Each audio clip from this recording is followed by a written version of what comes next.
Huwallahu la ilaha illahu ar-rahmanur rahimul malikul musawwirul ghaffar al-qahhar warabur razzaqul fattahul alim al-qabirul basidul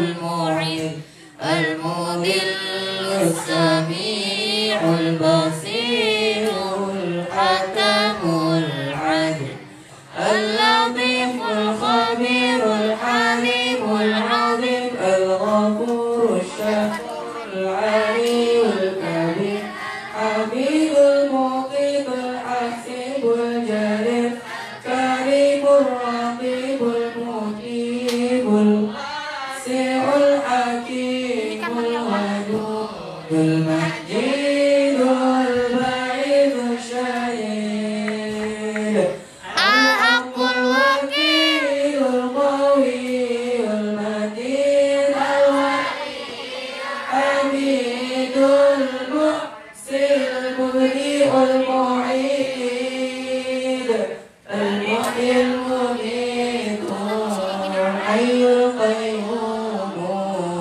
واجد الماجد الواحد الأحد الصمد القادر المقتدر المقدم المؤخر الأول الأخير الظاهر الباطن الوالي المتعال البر التواب المنتقم العفو الرؤوف الملك الملك ذو الجلال والإكرام المقسط الجميع الغني المغني المانع الضار النافع النور الهادي المنيع الباقي الوارث الرشيد الصبور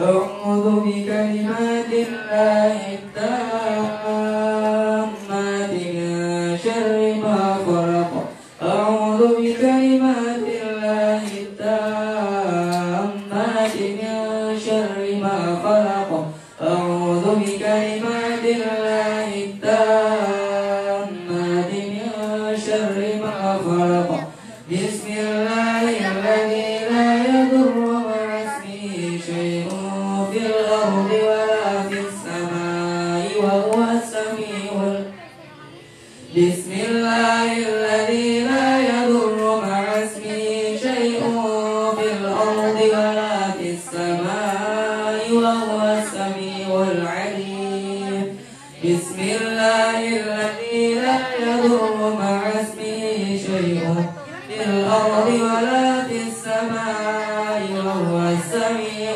العليم رب أعوذ بك من همزات الشياطين وأعوذ بك رب أن يحضرون رب أعوذ بك من همزات الشياطين وأعوذ بك رب أن يحضرون رب أعوذ بك من همزات الشياطين وأعوذ بك رب أن يحضرون اللهم إنا نعوذ بك من البرص والجنون والجذام سيء الأسقام اللهم إنا نعوذ بك من شر فيروس كورونا يا ربنا إن هذا الفيروس قد مس الناس في أكبر البلاد اللهم فاصرفه عنا وعن معهدنا وعن بيوتنا وعن مساجدنا وعن أهلنا وعن أمهاتنا وآبائنا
قاضي الحاجات. اللهم احفظنا مما نخافه ونحذر، فأنت خير حافظا، فأنت خير حافظا، فأنت خير حافظا، وأنت أرحم الراحمين. رب إني لما أنزلت إلي من خير فقير. رب إني لما أنزلت إلي من خير فقير. رب إني لما أنزلت إلي من خير فقير. وإذا مرضت فهو يشفين، وإذا مرضت فهو يشفين، وإذا مرضت فهو يشفين. سلام على نوح في العالمين، سلام على نوح في العالمين، سلام على نوح في العالمين. اللهم لا يأتي بالحسنات إلا أنت، ولا يدفع السيئات إلا أنت، ولا حول ولا قوة إلا بك. اللهم لا خير إلا خيرك، ولا طير إلا طيرك، ولا إله غيرك، لا إله إلا أنت سبحانك إني كنت من الظالمين. اللهم إنا نعوذ بك من جهد البلاء ودرك الشقاء وسوء القضاء وشماتة الأعداء. اللهم اكشف عنا البلاء والوباء والغلاء والقهر وجميع الأمراض وموت الفجأة والطاعون ما لا يكشف غيرك. ثم إنا نعوذ بك من زوال نعمتك وتحول عافيتك وفجاءة نقمتك وجميع سخطك. اللهم أنت ربي لا إله إلا أنت، خلقتني وأنا عبدك وأنا على عهدك ووعدك ما استطعت. أعوذ بك من شر ما صنعت. أبوء لك بنعمتك علي وأبوء بذنبي فاغفر لي، فإنه لا يغفر الذنوب إلا أنت. اللهم طول أمورنا وصحح أجسادنا ونور قلوبنا وثبت إيماننا وأحسن أعمالنا ووسع أرزاقنا وإلى الخير قربنا وعن الشر أبعدنا وقض حوائجنا في الدين والدنيا والآخرة، إنك على كل شيء قدير. اللهم افتح لنا أبواب الخير وأبواب البركة وأبواب النعمة وأبواب الرزق وأبواب القوة وأبواب الصحة وأبواب السلامة وأبواب العافية وأبواب الجنة.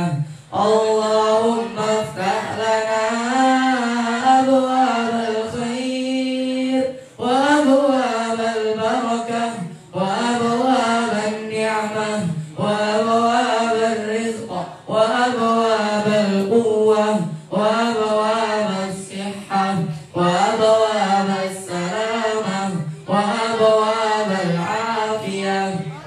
وأبواب الجنة اللهم افتح لنا أبواب الخير وأبواب البركة وأبواب النعمة وأبواب الرزق وأبواب القوة وأبواب الصحة وأبواب السلامة وأبواب العافية وأبواب الجنة رب اغفر لي وارحمني وتب علي رب اغفر لي وارحمني وتب علي رب اغفر لي وارحمني وتب علي ربنا آتنا في الدنيا حسنة وفي الآخرة حسنة وقنا عذاب النار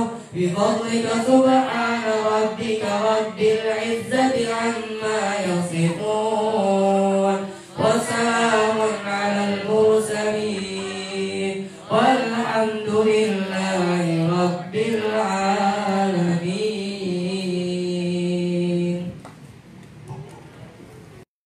Assalamualaikum warahmatullahi wabarakatuh.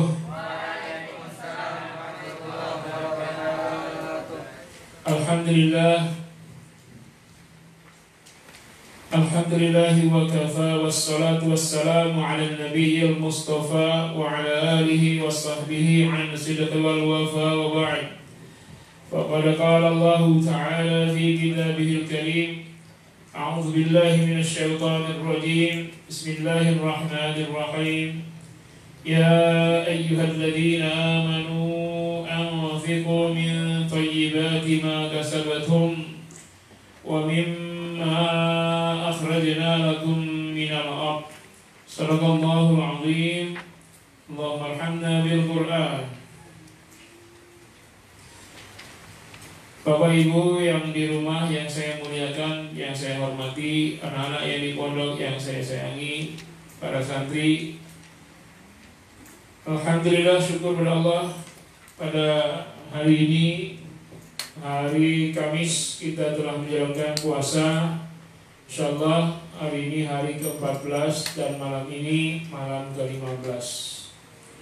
Dan ini adalah Jumat yang ketiga di bulan Ramadan, bertepatan pertengahan bulan Ramadan. Ini setelah maghrib ini Jumat. Disunahkan kita untuk membaca surah Al-Kahfi dari maghrib sampai besok. Kalau bisa nanti baca Al-Kahfi, imam maghrib baca Al-Kahfi, ya. Di antara faedahnya 10 ayat pertama surah Kahfi itu adalah menghindarkan kita dari fitnah Dajjal. Siapa yang baca surah Kahfi, ya, asyaratul ayat, ya, 10 ayat pertama atau 10 ayat terakhir, usima min fitnatil Dajjal, akan dijaga dari fitnah Dajjal. Termasuk fitnah huru-hara barangkali yang sekarang sedang viral, apakah benar akan terjadi subuh besok kejadian dukhan atau tidak, atau hanya sebagai al-fitan, maka kita berlindung kepada Allah. Sunahkan ya bacakan surah Al-Kahfi. Salawat dan salam semoga terlimpah dan tercurah buat junjungan tercinta Nabi Muhammad sallallahu alaihi wasallam, Rasul yang telah mengajari kita untuk selalu berjuang, ya, melawan ngantuk. Kalau mau ibadah itu jangan ngantuk, melawan malas, melawan kondisi, jangan menyerah. Ya, tidak ada alasan kita menyerah karena kondisi corona. Sudahlah, karena corona, takdir Allah, saya ingin mati saja. Jangan. Karena ada orang yang sudah putus asa, ya, kalau dia hilangkan nyawa anaknya karena takut lapar. Ada yang digantung ya. Wala taqtulu auladakum min imlaq. Jangan kalian bunuh anak kalian karena miskin. Allah jamin rezeki mereka, Allah jamin rezeki anak kita. Jangan-jangan kita miskin karena kita jaga anak kita, lalu Allah cukupkan rezeki kita karena keberadaan anak-anak itu. Ya. Karena bukan kita yang menjamin rezeki, kita pun rezekinya dijamin oleh Allah, apalagi anak-anak kita. Baiklah, pada kesempatan kali ini kita lanjutkan tema kajian kita masih seputar zakat.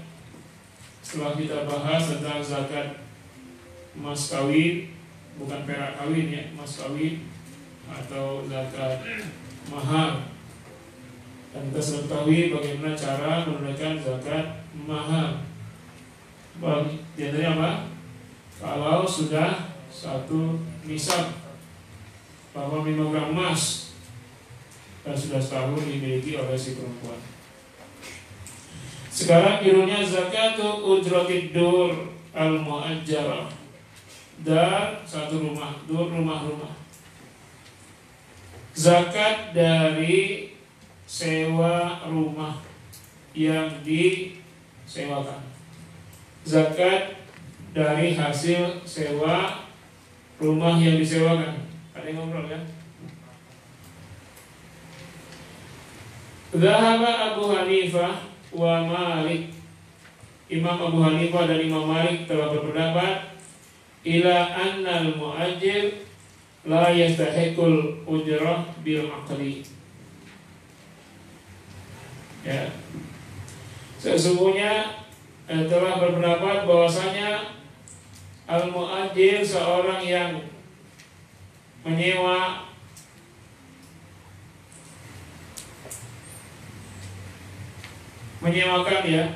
rumah tidak berhak atas hasil sewa itu ketika akad.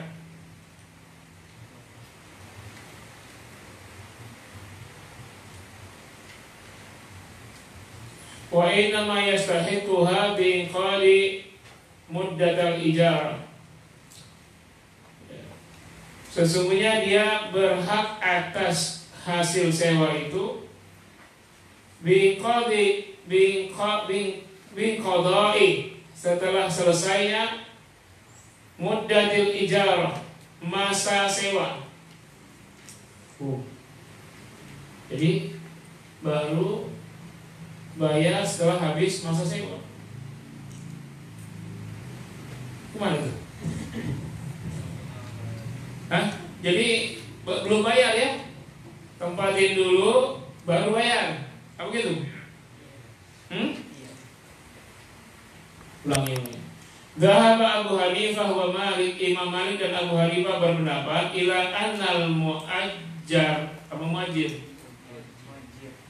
Orang yang menyewakan itu ya ia la yastahiqu al-ujrah, tidak berhak atas sewa bil aqdi saat akad itu. Wa inna ma yastahiquha bi inqidai muddatil ijarah. Semuanya dia berhak atas hasil sewa setelah selesai ditempatin oleh yang nyewa. Kalau kita nyewa gimana? Bayar dulu ya? Bayar dulu baru sewa. Sebenarnya itu mazhab Imam Syafi'i, bayar dulu. Ini Maliki dan Hanafi. Jadi kalau kita ikutin Maliki Hanafi, kita punya sewa rumah, ya silakan Pak Ibu tempatin rumah ini atau kontrakan ini. Belum boleh kita bayaran, akad dulu sekarang. Tapi nanti setelah dia tempatin sebulan baru bayar sewa bulanan. Itu masalah apa? Hanafi dan Maliki. Kalau Syafi'i enggak gitu, bayar dulu baru tempatin. Mau sewa berapa bulan, Bu? Saya mau sewa bulanan aja dah, bayar sebulan. Sewa tahunan, bayar setahun. Sewa 6 bulanan, bayar 6 bulan sekaligus. Baru tempatin, itu Syafi'i. Harus dibedakan nih, jangan tidur. Tak usah kucing-kucing mata, lagi ini bahaya corona. Sini, gak usah lihat ke belakang sini, orang di depan. Jangan kucing mata ya, mata walaupun gatal jangan kucing-kucing. Nanti kita pakai sabun dan air mengalir. Kalau kita makan di warung nasi, kalau kita pakai Maliki dan Hanafi gimana? Makan dulu baru bayar. Kalau Syafi'i bayar dulu baru makan. Jadi warung-warung makan sekarang Syafi'i atau Maliki? Ya, Maliki dan Hanafi. Ya. Duduk dulu, makan dah, makan. Siapin nasi padang. Habis tambua cek, tambua. Sudah makan tambah lagi. Udah selesai baru bayar. Itu Maliki dan Hanafi, Abu Hanifah dan Imam Malik. Kalau Syafi'i gimana? Bayar dulu, ya disiapin. Nah, ini ada ayam. Udah, kaunya ayam nasi. Mau dikasih? Bayar dulu. Berapa harganya? Bayar, sudah bayar baru kasih piring, baru makan. Itu Syafi'i. Kalau di Arab tuh Syafi'i atau Hambali ya? Hambali sama dengan Syafi'i kali, sama ya? Kalau di Arab tuh saya bayar dulu. Bayar dulu, baru ambil nasinya. Nah, nasi mandi. Dagingnya daging kambing. Ada yang paling enak nasinya daging onta. Jaga jarak, jaga jarak. Numpuk. Kalau naik pesawat Syafi'i atau Hanafi? Syafi'i kan? Beli tiket dulu kan? Nah, beli tiket dulu baru naik pesawat. Nah, kalau naik bis atau mau mudik beli tiket dulu atau nanti bayar di tujuan? Ah, berarti Syafi'i kalau mudik. Kalau umat mau mudik NTT nggak bisa langsung maksud saya Hanafi. Saya naik dulu. Enggak Pak, bayar dulu. Enggak, pokoknya saya nanti kan saya Hanafi. Nanti kamu disuruh, oke lah kalau begitu Anda duduk di sayap pesawat. Duduk di sayapnya aja. Makanya Syafi'i termasuk booking gitu ya. Booking itu Syafi'i. Booking dulu. Ya, jadi ini kalau Hanafi dan Maliki kita punya rumah sewa, nggak ada haknya itu pada saat setelah ditempatin. Nah, wabinan ala hada, berdasarkan hal ini, faman ajjara daran, barang siapa yang menyewakan sebuah rumah, la tajibu alaihi zakah, maka tidak wajib zakat atasnya. Ya, ujrataha, dari hasilnya itu, hatta yaqbidaha, sampai dia menerima hasil sewa. Dan setelah menerima hasil apa? Ya wa yahulu alaihi al-haul. Dan setelah setahun dia pegang wata belughu nisaban, sudah sampai nisab. Nah, jadi kapan bayar zakatnya? Kalau mazhab Hanafi dan Maliki saat akad belum ada urusan dengan zakat, karena dia belum terima uang, kan ya? Tempat itu akad sampai setahun, ting, dia bayar, langsung zakat? Belum, kan baru pegang. Tunggu setahun, ya haulnya, wa ya haul alaihi haul, setahun. Dan yang hasil sewa itu sampai nisab, sampai watam logo nisab, sampai 1 nisab, barulah zakat. Kalau sewa rumahnya cuma 10 juta setahun, ada zakat nggak? Nggak ada. Berarti ini sewa apa ya yang mahal ini? Apartemen nggak semari ini kali? Ya semari deh. Pengalaman Iman waktu tinggal di apartemen berapa sebulan? Ya hotel kali ya, punya hotel disewain. Ada nggak apartemen yang semua setahunnya 72 juta? Ada kali ya, 100 juta. Nah itu terima dulu, pegang setahun dulu, baru zakat di 2,5%.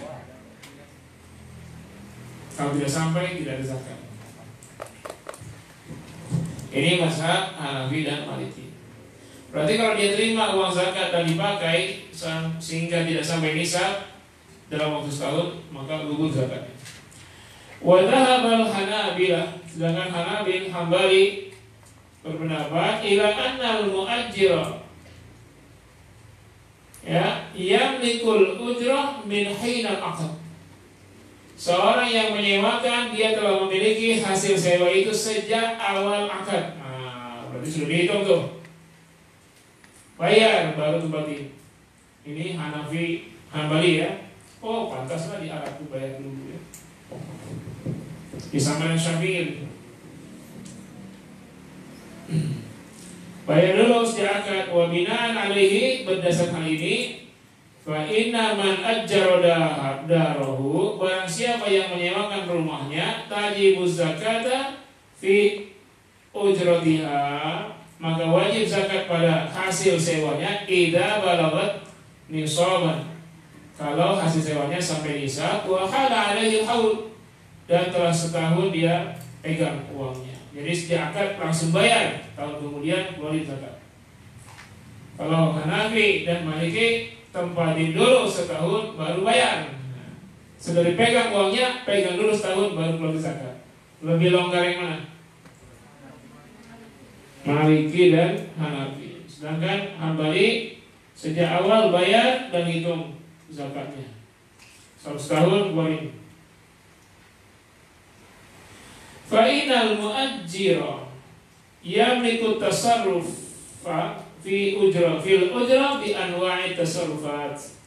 Karena sesungguhnya seorang yang menyewakan rumah itu memiliki kemampuan untuk membelanjakan hasil sewa itu bi anwa'i tasarrufat, dengan belanja apa saja yang mau dikeluarkan untuk beli barang bisa, ya. Wa qaulul ijarah, maka ya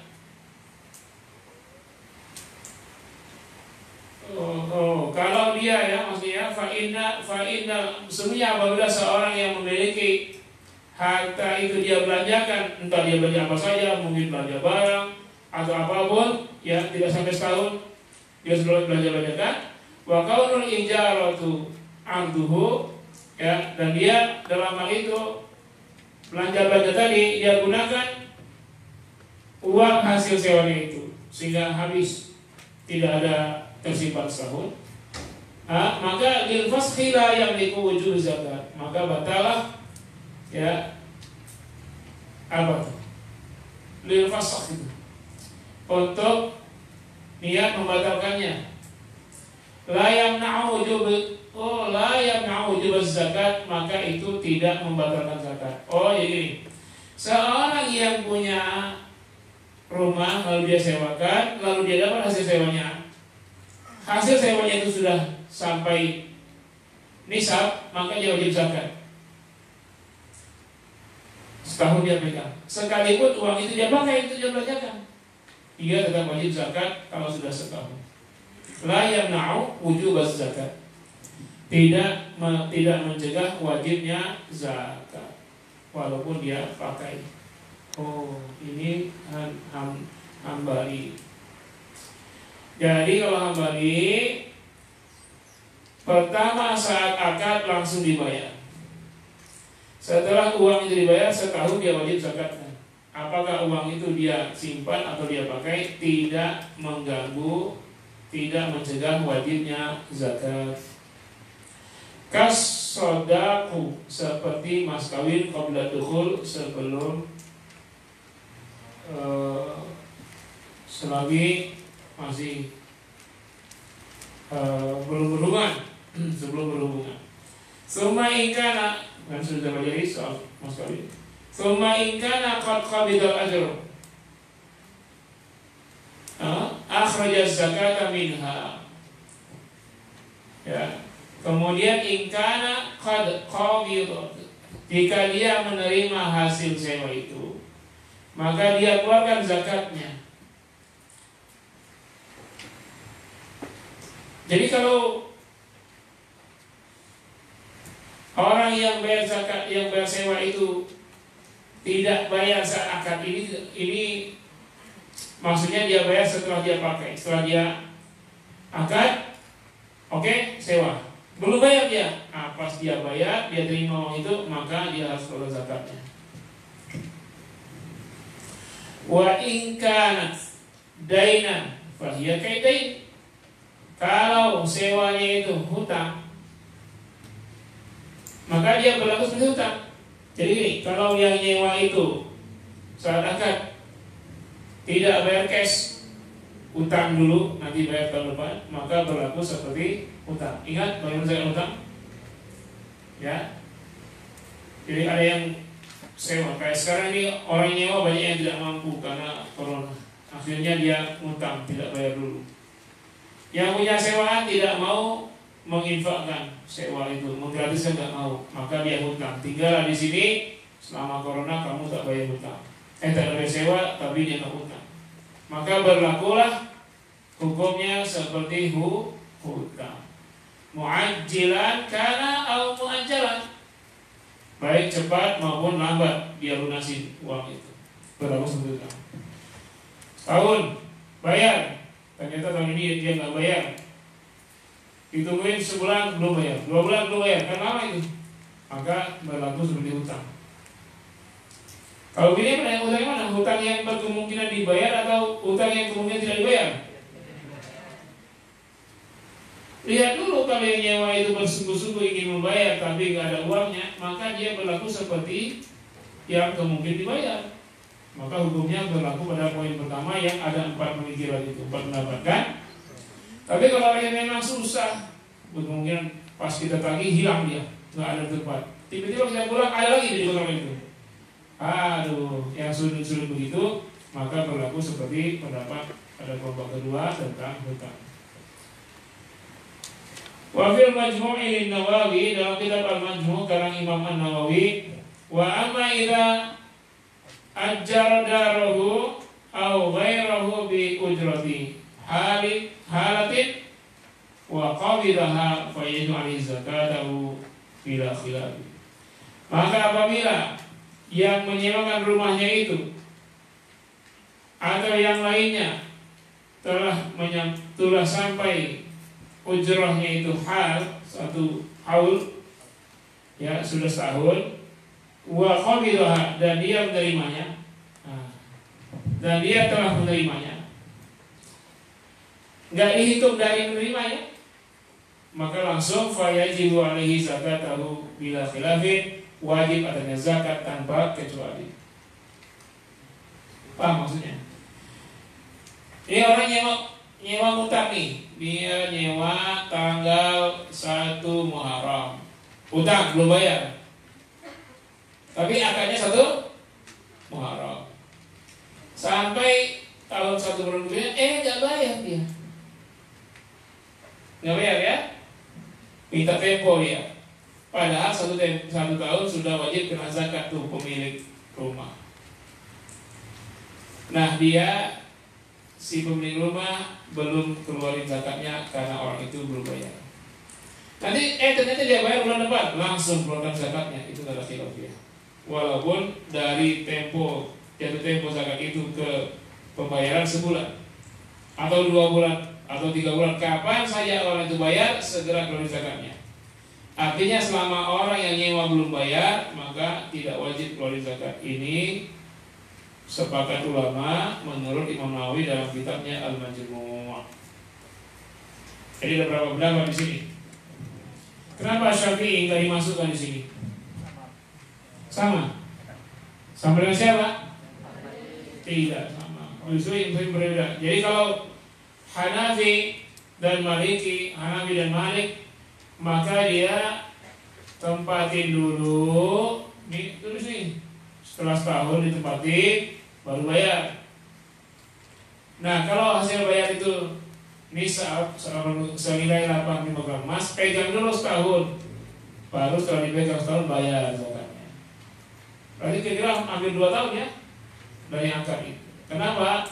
Pemilik sewa baru megang duitnya setelah setahun ditempatin. Jadi dia bayar sewa kapan? Ya itu tahun depan, atas yang sudah ditempatin itu. Sedangkan Hambali, ya, kalau mau Syafi'i itu Nawawi ini Syafi'i. Kalau Hambali, maka sudah dihitung sejak akad. Jadi akad itu sudah hitungan untuk haul. Apakah orang itu saat itu bayar ataukah dia ngutang. Sehingga pas sudah setahun, misalnya dia sewa tanggal 1 Muharram, maka wajib zakat pada tanggal 1 Muharram berikutnya. Ya, tapi pembayarannya tidak langsung. Bisa jadi dia bayar pas tanggal 1 Muharram tahun berikutnya setelah dia tempatin. Maka saat itulah dia keluarkan zakatnya.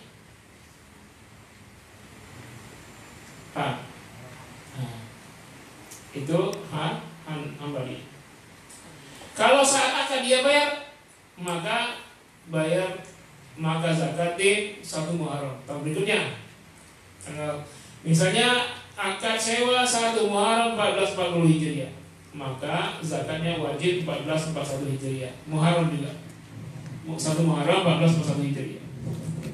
Kapan dia bayar terserah, dia akadnya 1 Muharram. Apakah dia bayarnya 1 Muharram atau 1 Safar atau 5 Ramadan.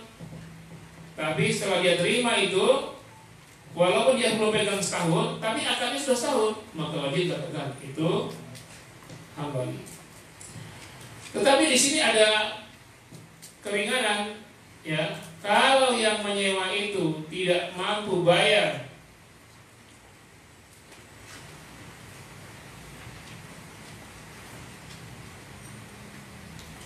ya, kalau yang nyewanya itu tidak mau bayar, sedangkan yang menerima sudah akad, maka tetap wajib zakat dia. Dengan cara apa? Caranya kasih tempo waktu.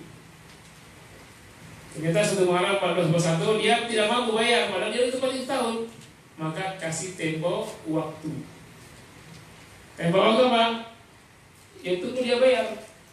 Nah, kapan saja dia bayar, langsung keluarkan zakatnya. Kenapa? Karena dia sudah lewat 1 tahun. Sedangkan Hambali ini mau Syafi'i. Sebenarnya perbedaannya apa? Kalau Hambali tadi bedanya Syafi'i, dia akan 1 Muharram 1440, dia sudah akan itu. Apakah langsung bayar atau tidak, itu nggak dibahas. Bayar saat itu atau ditunda atau tahun berikut dia bayar. Pokoknya akan sudah dihitung untuk haul. Tahun kemudian setahun kemudian harus bayar. Kalau Syafi'i saat akad itu bayar langsung, maka nanti zakatin setahun. Gak ada masalah. Orang itu nanti di tengah tahun dia belum bayar, memang dia masih hak dia. Jadi selama dia nyewa itu hak dia, mau diapain apa terserah dia, asalkan digunakan yang halal boleh. Ya, orang nyewa itu boleh, mau dia situ bikin jualan, mau di tempat dia ngontrak itu dia bikin tempat pendidikan, les kursus, boleh. Gak ada kaitan dengan si pemilik rumah. Kenapa? Orang sewa setahun dengan akad setahun, itu setahun milik dia, dalam tanda kutip. Walaupun sertifikat rumah masih dipegang oleh yang punya rumah. Jangan kasih ke yang kontrak. Jelas ya? Gimana tuh bedainnya? Gimana? Ini kalau lengkap jawabannya kuisnya nanti besar. Kalau ini zakat hasil sewa ya, bukan rumah sewa, hasilnya. Menurut Abu Hanifah dan Imam Malik, orang tempatin dulu. Setelah ditempatin setahun, baru bayar sewa. Apakah saat terima hasil sewa si pemilik rumah langsung bayar zakat? Belum. Hasil sewa itu tunggu setahun haul, baru dia bayar zakatnya. Enak apa enggak? Enak bagi pemilik sewa, tapi dia tidak enaknya apa? Dia khawatir, kan rumah itu sudah ditempatin walaupun belum bayar setahun. Tiba-tiba 11 bulan dia tempatin, kabur yang punya yang kontrak, nggak jadi dapat sewaan, ya kan? Sudah 11 bulan dia kabur misalnya. Nah, itu resikonya. Tapi kalau dibayar dia dapat kemudahan untuk menggunakan uang itu setahun. Bayar sewa, bayar zakat setelah. Kalau Hambali gimana?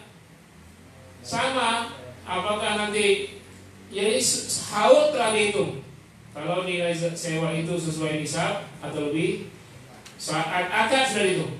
Tapi apakah langsung bayar? Belum tentu. Kapan saja dia bayar, ya, tidak mempengaruhi haulnya. Dia mungkin bayar setelah ditempatin sebulan atau 2 bulan, 3 bulan.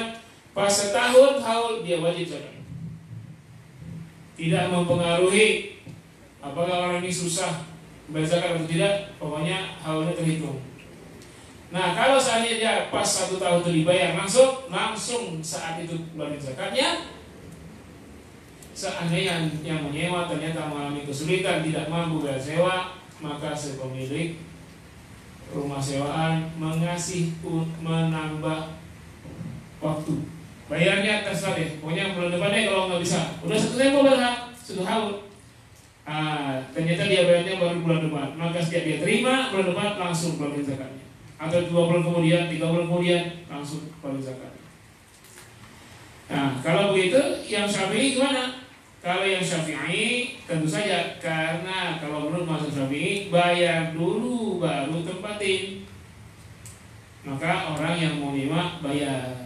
Nah, kalau nilai sewanya semisal dengan 8.000 emas, maka tahun kemudian, setahun kemudian yang punya rumah keluarin zakatnya. Ini yang lebih aman bagi pemilik barang memang Syafi'i. Makanya Mesir itu Syafi'i. Ya. Kalau di Indonesia gabung-gabung ya. Kalau makan di warung Sunda Syafi'i, ingat nggak warung Sunda tahu? Makan dulu atau bayar dulu? Bayar dulu warung Sunda mah. Ya. Kalau warung Padang makan dulu. Jadi warung Padang itu Maliki atau Hanafi. Warung Sunda itu Syafi'i. Ya. Tapi kalau naik angkot Syafi'i itu Maliki. Maliki naik dulu baru bayar. Kita ini campur aduk. Ya. Nah, yang menjadi kesepakatan ulama adalah menurut Imam Nawawi, seorang yang menyewakan rumahnya ya selama 1 haul, saat dia menerima kalau sudah lewat itu wajib atasnya zakat. Nggak ada khilafiyah itu kalau itu. Baik Hanafi, Syafi'i, Maliki. Kalau ada rumah setahun belum dibayar, ya udah kan belum dibayar udah setahun ini. Tiba-tiba dikasih waktu, pas dikasih waktu sebulan kemudian dia bayar atau 2 bulan kemudian dia bayar, maka saat itulah dia wajib zakat. Jelas ya? Oke, ternyata kalau belajar fikih itu jelimet harus dipahami satu persatu. Ada tentang hutang aja kan begitu. Tentang mas kawin juga begitu. Tentang perhiasan yang dizakatin hanya emas dan perak, tidak yang lain. Kadang-kadang kalau perhiasan dia lebih mahal dari emas perak ya, batu mutiara, intan, gitu, nggak ada zakat. Tapi kalau dia jual kan dia bisnis sampai zakat. Baik, sekarang tema baru. Masih jawab dulu ya. Ada yang tanya nggak? Ada. Ya pertanyaan dulu lah. Saya harap ini agak cepat selesai hari ini. Tadi itu capek ya, banyak acara dari pagi. Jadi Bapak Ibu, kita ini full day hari ini. Dari subuh, baca Quran, khotam berapa kali nih? 3 kali berapa? 3 kali 4? 5? Iya kan yang satu ya? 15 khotam hari ini. 15 khotaman Quran hari ini. 15 khotaman Quran. Pada zuhurnya ada lagi. Dari Pertamina acaranya sampai jam 2 lewat online. Baik, silakan. Dari abinya Haura dan Mazaya. Dari abinya Haura dan abinya Mazaya. Abinya sama? Abinya Haura dan Mazaya. Assalamualaikum Ustaz. Waalaikumsalam warahmatullahi wabarakatuh. 1. Sahkah jual beli dengan anak kecil? 2. Bolehkah kita menjual barang orang lain yang belum kita miliki, namun sudah izin dengan pemilik barang dengan melebihkan harga untuk keuntungan kita? Oh, calon. Yang pertama, sahkah jual beli dengan anak kecil? Ya, kalau barang-barang yang berharga itu yang tidak ada kaitan dengan kecil itu nggak sah. Harus dia sudah dewasa, balik. Jadi anak kecil punya rumah, bapaknya meninggal, dia dapat warisan. Jual beli dengan kecil, mungkin dia jual rumah itu seharga permen. Nah, kenapa kebutuhannya terbatas permen? Nggak sah ya. Harus ada walinya. Ya, walaupun itu harga dia harus ada walinya. Yang kedua, bagaimana kita melebihkan kita minta izin, maka kita minta izin, itu namanya calo, maklar. Maklar sah dalam Islam, tapi nggak boleh jadi maklar kanan kiri. Kepada pemilik barang kita maklarin, kepada penjual kita maklarin, itu yang tidak boleh. Jadi kalau kita maklarnya sebagai apa? Maklar kepada penjual, maka kita menjadi orang yang menjualkan barang si pedagang. Maka akadnya dua. Apakah kita mengambil keuntungan ya dari pedagang sesuai dengan besaran yang ditetapkan, kata si pedagang, ini tolong jualkan motor saya ini 6 juta rupiah. Dia sebut angkanya 6 juta rupiah. Nanti saya kasih kamu 1.200.000 kalau laku. Maka dia tidak boleh jual lebih, dia harus jual 6 juta itu. Maka nanti dia mendapat honor 1.200.000 sebagai calo. Itu yang pertama, itu halal. Yang kedua juga halal. Ini saya minta jualin, terserah kamu, cuman saya minta 6 juta rupiah. Nah, kamu jualin lah. Nah, dia jualkan lah 7 juta misalnya, maka dia dapat 1 juta. Ya setorkan ke pemilik barang 6 juta, itu pun halal. Dia calo dari si penjual. Tapi dia tidak boleh ngambil keuntungan dari pembeli, jadi calo pembeli. Misalnya ada orang mau cari motor, kalau cari motor ya, nanti saya ada duit segini, ya pokoknya beli motor ini 7 juta. Pokoknya motor, disebut merek ya, disebut merek, motor A tahun 2015. Saya nggak tahu, pokoknya kamu ambil untuk berapa, ini 7 juta. Nah dia carilah dengan kondisi baik, kondisinya nggak rusak segala macam. Lalu dia dapat 6,5 juta, boleh. Dia dapat 500. Dia dapat harga 6 juta, dapat 1 juta dia. Tapi tipe motornya yang sudah pasti dan jelas, bukan yang masih gampang-gampang. Jadi dia calo dari pembeli. Nah yang tidak boleh jadi calo dari penjual dan pembeli, ACDC, tidak boleh. Ini dia, kata si penjual motor, ini jualinlah 6 juta, nanti kamu saya kasih 1 juta. Oke. Tiba-tiba dia jual, dari pembeli dia jual 7 juta. Akhirnya dia setor 6 juta. Dari pembeli dia berapa? 1 juta. Dari penjual berapa? 200. Yang ini nggak boleh. Jadi akadnya calo siapa, maklar siapa, itu boleh. Jelas? Ya. Atau si penjual bilang persen, kamu jualah ini ya dengan harga yang terbaik lah, berapapun hasilnya kamu dapat 10%. Nah itu boleh juga. Ya ternyata dia motor itu terjual 8 juta, ya dapat 10%, 800.000. Atau 20% dapat 1.600.000. Itu. Jadi dia calo siapa? Itu yang paling penting, calo si penjual kah atau calo si pembeli. Nggak boleh dua-duanya dalam satu akad. Jelas? Bisa? Ya silakan. Dari abinya Nasya. Abinya Nasya. Nesya. Ustaz, apakah boleh sholat jamak dan qashar ketika sampai di rumah saat kembali dari safar menuju rumah?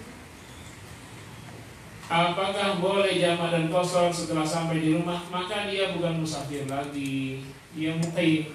Ya, ketika tidak ada kesulitan, maka dia sholatlah. Seandainya dia sudah sampai, maka caranya apa? Cari musola terdekat sebelum sampai rumah, jamakkanlah sholat itu. Setelah itu baru dia sholat di rumah. Nah kalau dia sudah sampai rumah, maka dia status musafirnya hilang, muqim dia. Ya, maka segeralah sholat di musola terdekat rumah, walaupun jaraknya hanya 10 meter dari rumah. Jadi pas kita pulang dari safar, langsung ke masjid atau musola, atau ke rumah tetangga dulu sebentar, numpang sholat, baru ke rumahnya. Kenapa? Status musafirnya hilang setelah dia sampai di rumahnya. Maka selesaikanlah jamak qasharnya di luar rumah sebelum sampai. Seandainya mali masyaqqah di luar, tidak ada tempat sholat lagi, ya mau sholat di jalan, nggak ada tempat di mana berwudunya, Mau sholat di masjid, semua masjid dan musola lockdown tidak dibuka, ya masyaqqah itu membuat diperbolehkannya yang tidak diperbolehkan. Al-masyaqqatu tubihul mahdzurat. Tapi kalau tidak ada masyaqqah dan kesulitan, jangan.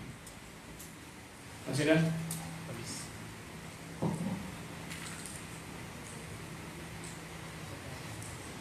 Yes, ada nggak?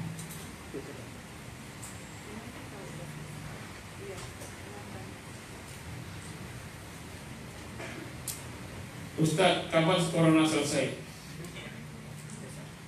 Mudah-mudahan Allah memberi kemudahan kepada kita sehingga selesainya sebelum Mei. Amin. Allah. Kalian doanya serius. Ya, kalau nggak serius, banyak maksiat bukan corona, nambah lagi teman-temannya. Ini kata ada ahli biomed, profesor apa tuh di Palembang, kepala rumah sakit mengatakan, corona itu ada 30 macam jenisnya. Yang sekarang ini hidup ini 30 macam. Yang ngamuk baru satu itulah corona yang sekarang ini, COVID-19 ini.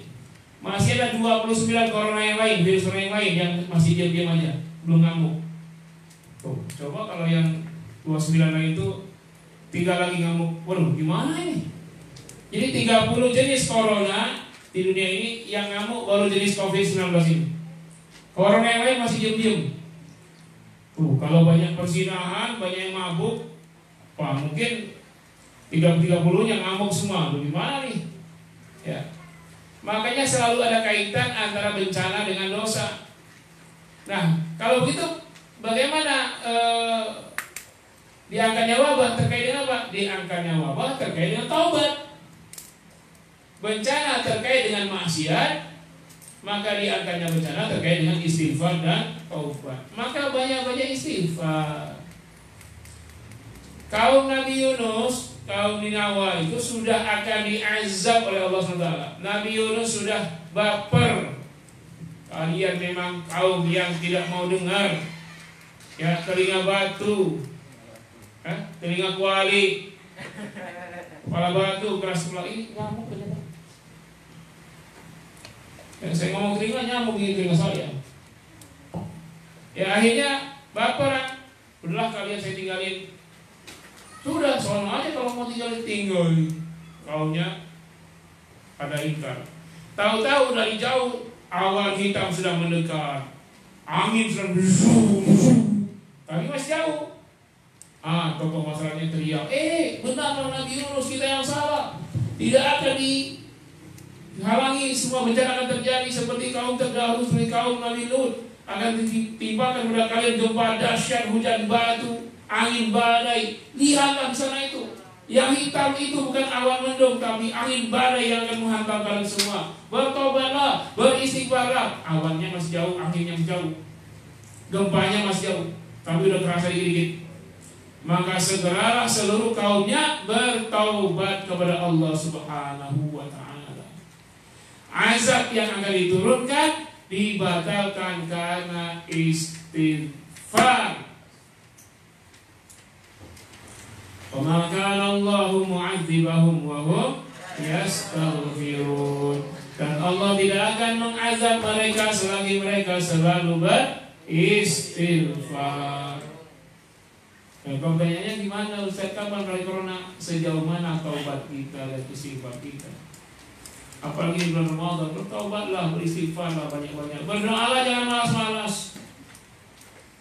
Saya nggak tahu bagaimana lagi ya. Kalau doa tidur, sholat tahajud sambil tidur, usahakan maksimal. Kalau kalian bakal ngantuk lagi sholat tarawih, ya pelajari maknanya. Setiap imam baca itu jangan lihat waktu, dikit-dikit lihat jam, nggak usah. Dengarin bacaan itu, ingat maknanya apa? Ya Allah, ya Allah. Pas ayatnya tentang azab langsung merasakan, ya Allah, saya sudah masuk neraka. Jadi bacaan itu dimaknain. Insya Allah tiba-tiba, udah selesai ya. Nah, terasanya gampang. Satu juz itu, ternyata cepat, nggak lama. Tapi kalau 2 halaman bolak-balik itu, lagi baca imamnya, itu kayaknya baru baris ke-3 halaman pertama, masih lama ya. Dibaca imam, apalagi ujungnya lama lagi ya. Amma yatasaalun.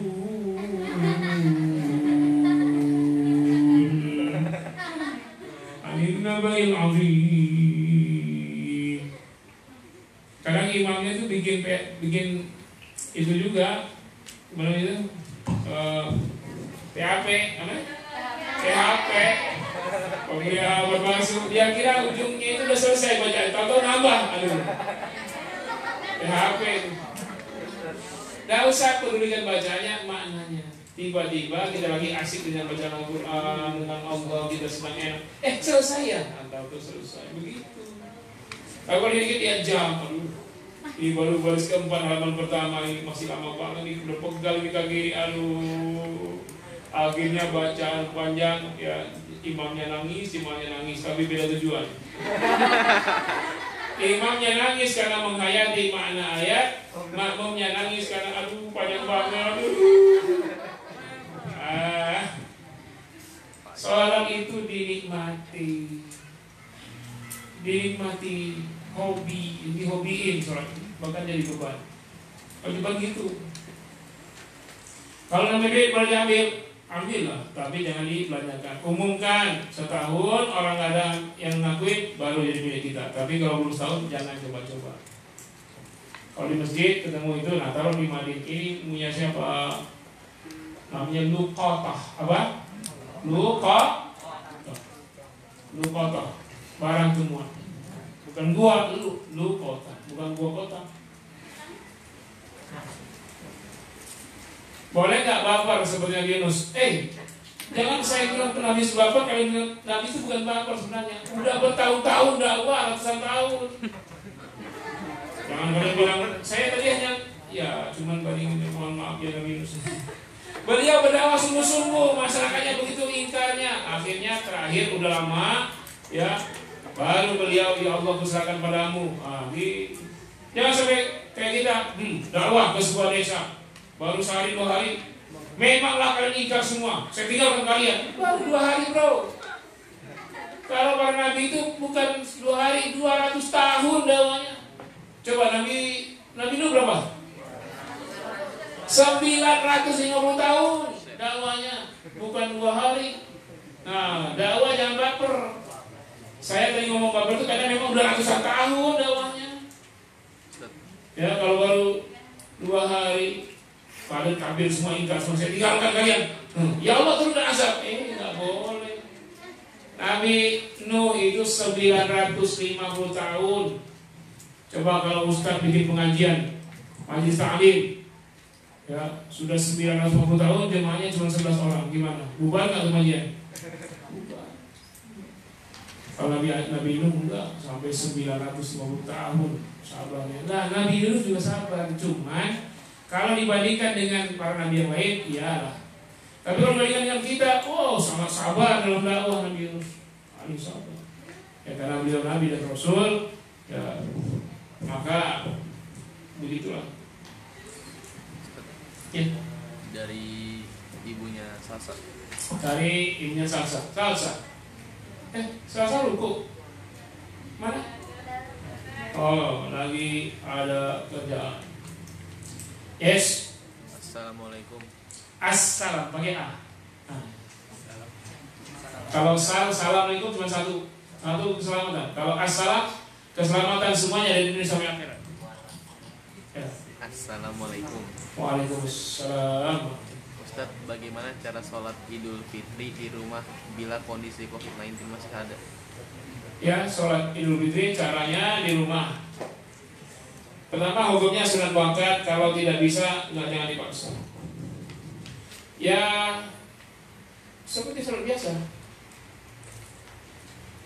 Sholat Idul Fitri seperti sholat biasa di waktu duha, jangan di waktu syuruk. Disunahkan untuk adain khutbah. Kalau ada, kalau enggak apa-apa langsung sholat Idul Fitri.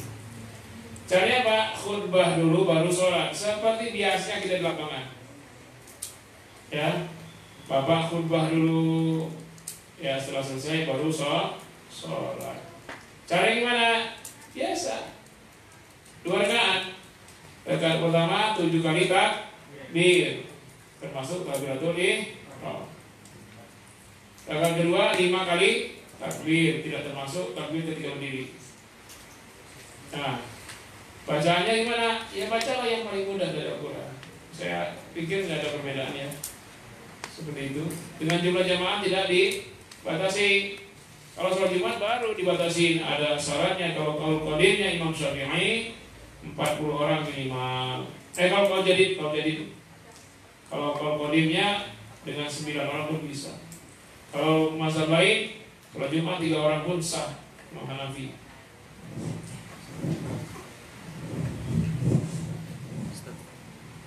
Dari bapaknya Zikra. Bapaknya Zikra. Oh, Pak RT. Ya. Ya, silakan Pak RT.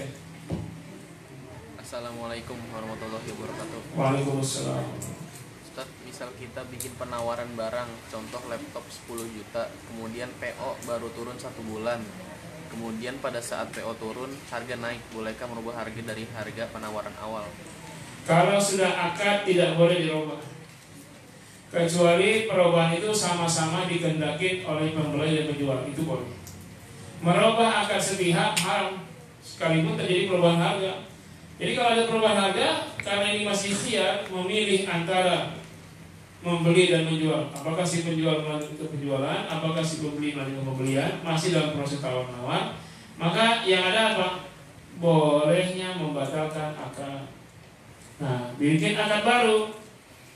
Ya, kalau kita merasa, jadi gini, saya jual laptop 10 juta ya. Ya, saya beli sudah ini akad 10 juta. Udah 10 juta.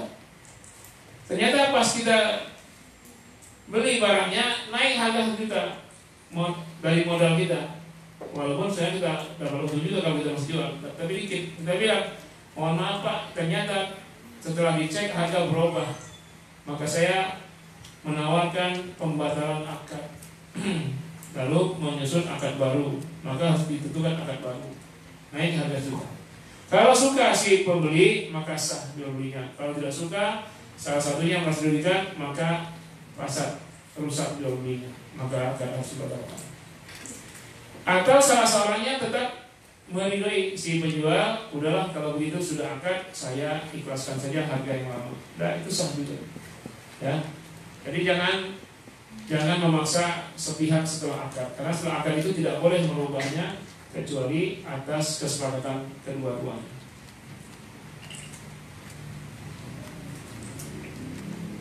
Apa bacaan dukhon dia datang?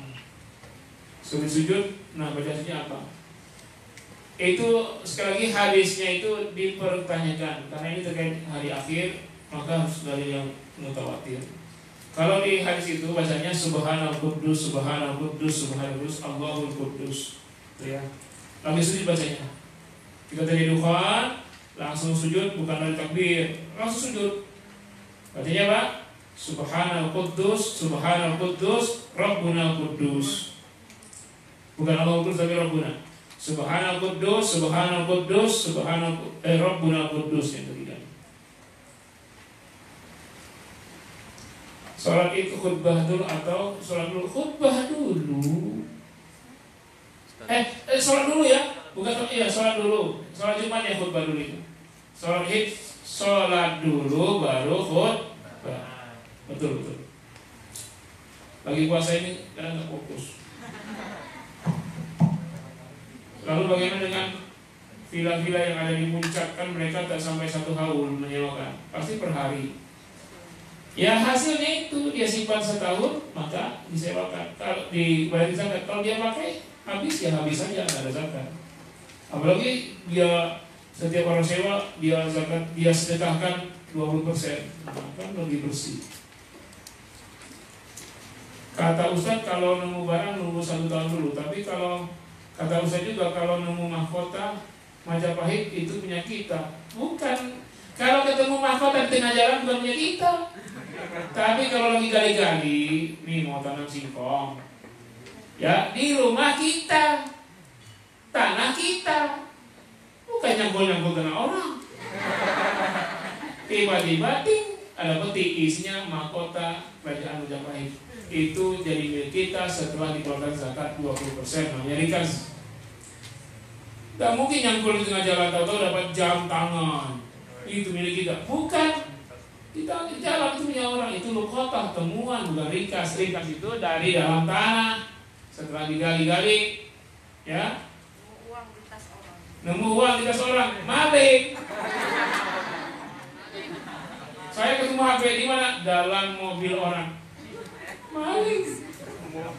Nemu HP dalam mobil orang, ya. Kalau mahkota Majapahit ketemu di dalam tanah.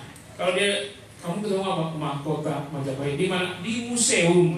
Nah, museum itu punya negara, ditangkap itu maling. Dari mamanya Sada.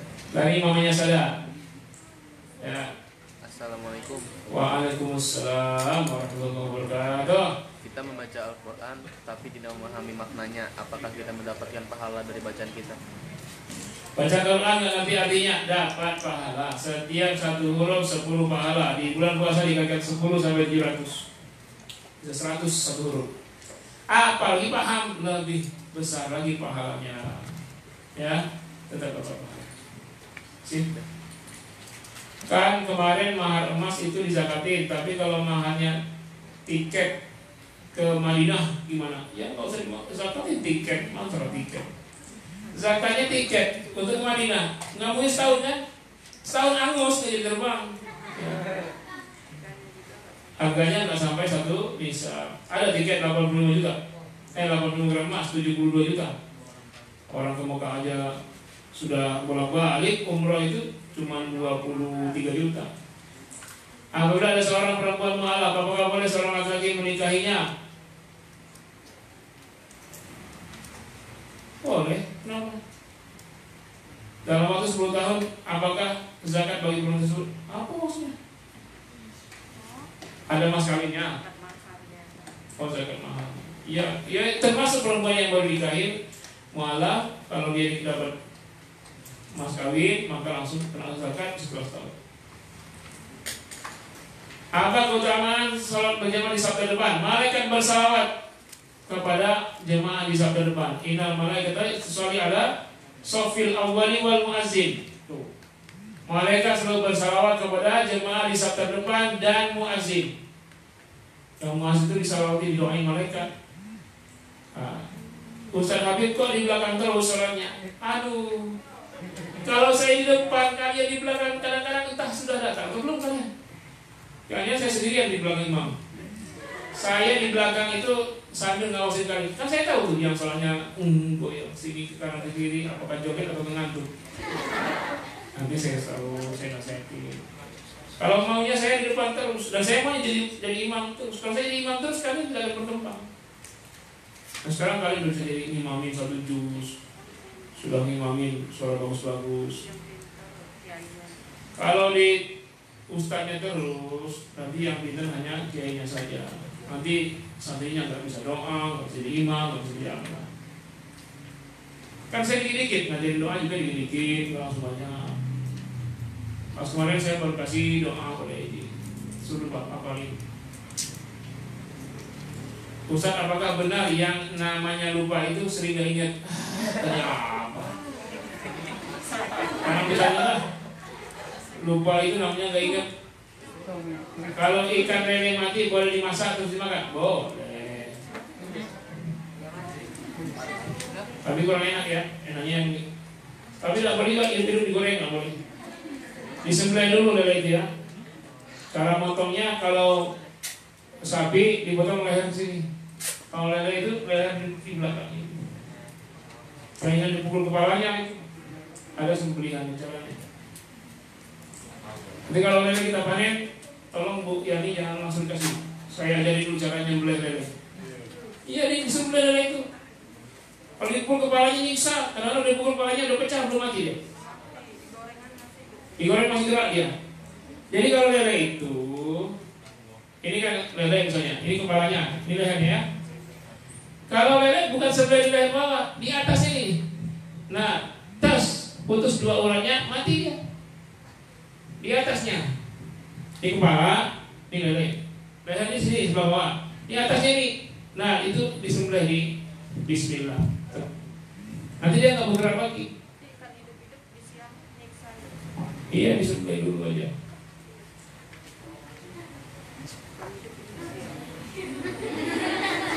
Alfamart termasuk mazhab apa? Tapi kan ambil, bayar, baru bawa. Nggak ada yang bawa dulu baru tangkap kalian. Karena banyak CCTV-nya ini. Jangan coba-coba. CCTV dari malaikat Rakib Atid pun menyata. Bagaimana cara kita mau motong rambut sedangkan rambut kita panjang-panjang semua, terus juga kita nggak boleh keluar. Saya yang motongin, siapa? Saya botakin.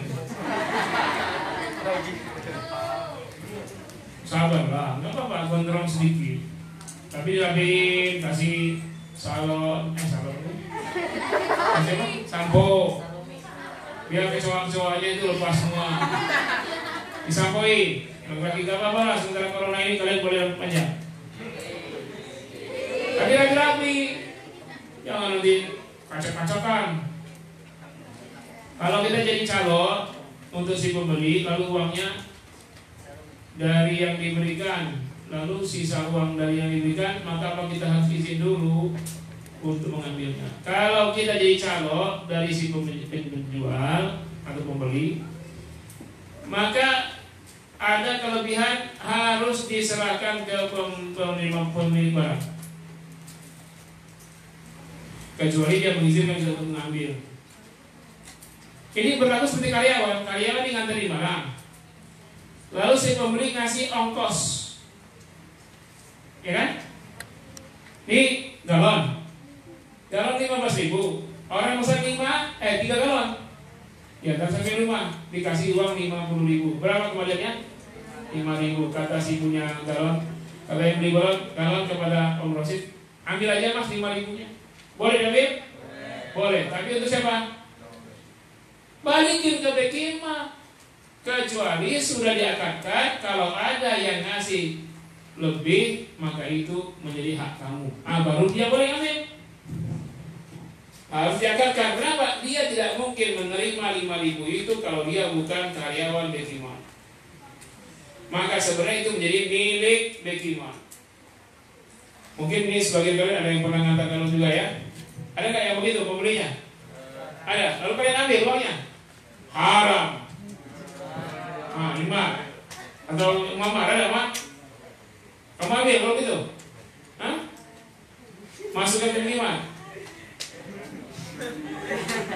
Itu haram diambil, nggak boleh. Kalau sebagai karyawan kalian sudah digaji oleh yang mempekerjakan kalian, maka kelebihan dari itu sebenarnya riba. Kelebihan itu namanya riba, kecuali sudah diakadkan. Kalau ada pelanggan yang melebihkan sebagai ongkos atau apa namanya, itu menjadi hak kamu, silakan ambil, maka itu baru boleh. Saya sebelum anak-anak sudah begitu, saya sudah bilang sama Pak Widi, saya ikhlaskan ambil aja sama mereka, supaya tidak ada masalah di akhirat. Udah saya mohon dari awal, makanya kalau kamu ada ngambil, sebenarnya kamu udah diikhlaskan, gak apa-apa, gak dosa. Saya udah bilang Pak Widi. Tapi kalau memang itu ditulis dalam bon, ya, pengantaran 5 paket beras 5 kilo, harganya sekian, tambah ongkir 25.000, maka harus balik ke sini dulu, nggak boleh diambil ongkir itu, karena di bos sudah tulis begitu, ada ongkirnya. Apakah puasanya sah orang yang masih punya hubungan pacaran? Puasa urusan pacaran dosa besar. Siapa yang nanya itu? Ini cewek cowok nih. Kalau perempuan lebih baik di belakang ke depan. Kalau dia khusus perempuan semua jemaahnya terbaik di depan. Kalau ada laki-laki sebagai jemaah lain maka terbaik di belakang. Ya, kayak di masjid kan laki-laki itu terbaik di belakang. Kalau terpisah laki dan perempuannya terbaik di depan. Perempuan. Kalau terbaik di belakang pas perempuan imamnya jauh. Imamnya perempuan, pada di belakang semua, maju lah, saya mau terbaik katanya. Imamnya mundur, dia mundur, imam mundur, sampai. Bukankah zakat berupa emas, beras, dan uang saja? Kan ini hasil sewa rumah. Ya ini ada hadisnya. Sewa rumah itu seperti jual beli, ya kan? Angkanya seperti jual beli sewa rumah itu. Cuman tidak berpindah barang, dia membeli jasa dari rumah itu yang dia tempati. Dalam Islam pembelian itu jual beli hanya dua, barang dan jasa. Kalau dia berbentuk saham, uang, bukan benda jual beli, tidak boleh jual beli uang. Jadi tukar-tukar duit yang ada kelebihan sengaja bukan untuk kepentingan, itu riba. Kalau dolar lagi mahal dia jual dolar rupiah. Kalau dolar lagi murah dia beli dolar dengan rupiah, itu riba, jual beli duit. Jika saat nyewa rumah tidak ada uang, apakah boleh berhutang? Menurut Syafi'i, kalau mau. Kalau pemilik rumah mau, silakan dia akad utang. Tapi kalau pemilik rumah tidak mau, ya jangan maksa.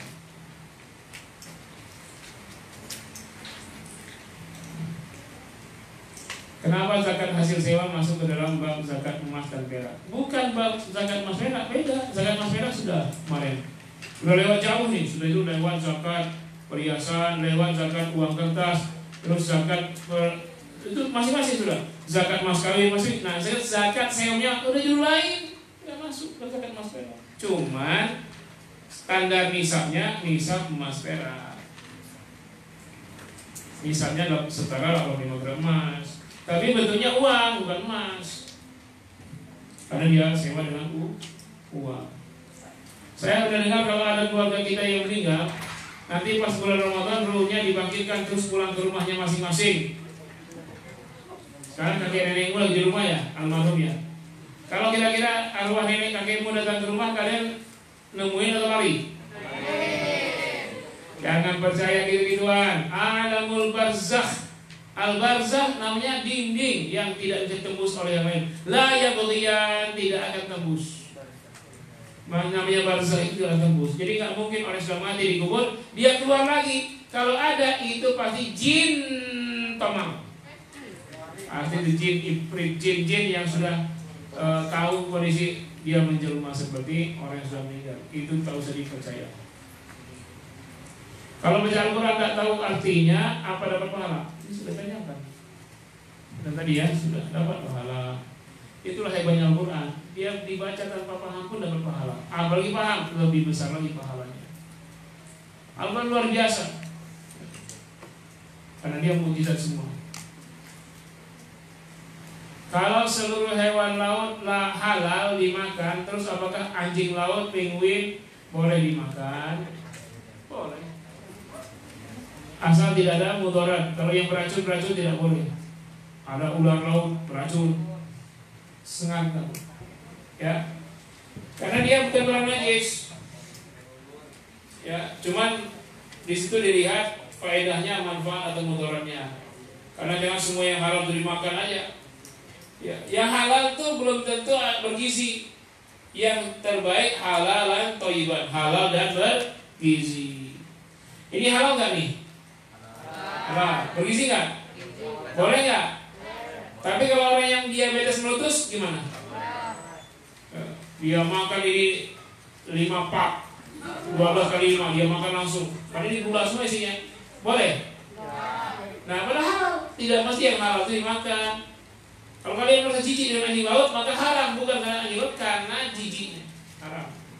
Seperti ya, yang menjijikkan itu haram karena jijiknya.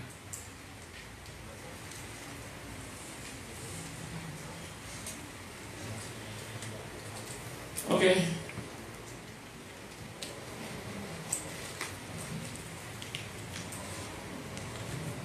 Sudah yang terakhir ya. Kalau baca Al-Quran tapi baca artinya, dapat pahala? Dapat pahala untuk ilmu. Karena dia baca artinya untuk tahu pahala. Tapi jangan langsung menafsirkan, menfatwakan Al-Quran lewat terjemah, hukumnya haram. Kalian menfatwakan sebuah hukum dan dalil hanya semata berpegang pada terjemahnya, haram. Nggak tahu bahasa Arab, nggak tahu nahwu sharaf, nggak tahu usul fiqh, nggak tahu tafsir, lihat terjemah, lalu berfatwa, hukumnya haram. Kalau berfatwa, lihat terjemah Al-Quran. Tapi kalau lihat terjemah Al-Quran untuk belajar, maka itu berpahala menuntut ilmu. Ya, bedakan antara memberi fatwa dengan menuntut ilmu. Gimana nih? Ini halal, ini dalilnya mana? Ini Al-Quran, nih yang artinya. Kok artinya? Kadang artinya itu tidak sesuai dengan maksudnya. Coba, alladzi waswisu bi qul a'udzu binnas malikin nas ilahin nas min syarril waswasil khannas. Apa artinya al-khannas? Dari kejahatan, min syarri dari kejahatan, al-waswas al-khannas, setan ya. Kenapa? Sembunyi. Setan itu bersembunyi ya, berfatwa lah dia. Al-khannas itu bukan sembunyi, artinya muncul sembunyi, itu khannas. Bolak-balik itu artinya maju mundur, itu khannas. Kuat lemah, itu khannas. Berani takut. Jadi setan itu penakut. Setan itu berani, setan juga penakut, itu khannas. Jadi ada khannas itu dua berlawanan, itu khannas. Kapan dia berani takut? Kalau berani takut, kalau orang takut, setannya berani. Kalau orang berani, setannya takut. Nah itu khannas setan. Ya, demikianlah majelis kita hari ini. InsyaAllah bermanfaat, ikutin terus, jangan sampai kita alpa ya. Para ibu di rumah, mohon maaf ya dosanya. Semoga berfaedah, menambah wawasan. Siapkan lagi untuk besok hari. Ya, kita di sini sudah agak lebih kecapean ya, karena agak full. Maka agak dipercepat selesainya. Kita tutup dengan istighfar 3 kali dan doa tabarruk. Astagfirullahaladzim, astagfirullahaladzim, astagfirullahaladzim. Subhanallahumma wa bihamdika, asyhadu an la ilaha illa anta, astaghfiruka wa atubu ilaik. Wassalamualaikum warahmatullahi wabarakatuh. Buat ibu-ibu yang di rumah, Kuis. pemenang kuis kemarin adalah Uminya Usman, Uminya Usman, Uminya Raihan, Umi yang kedua. anaknya 3 di sini. Satu lagi Uminya siapa? Salman. Ya, selamat dan silakan ambil hadiahnya di Bekimat. Terima kasih. Untuk kuis hari ini adalah simak baik-baik ya. Apakah ada zakat untuk hasil kontrakan? Silakan dijawab di nomor Bekimat yang sudah di-share di grup Riyadoh. Kami tunggu. Terima kasih.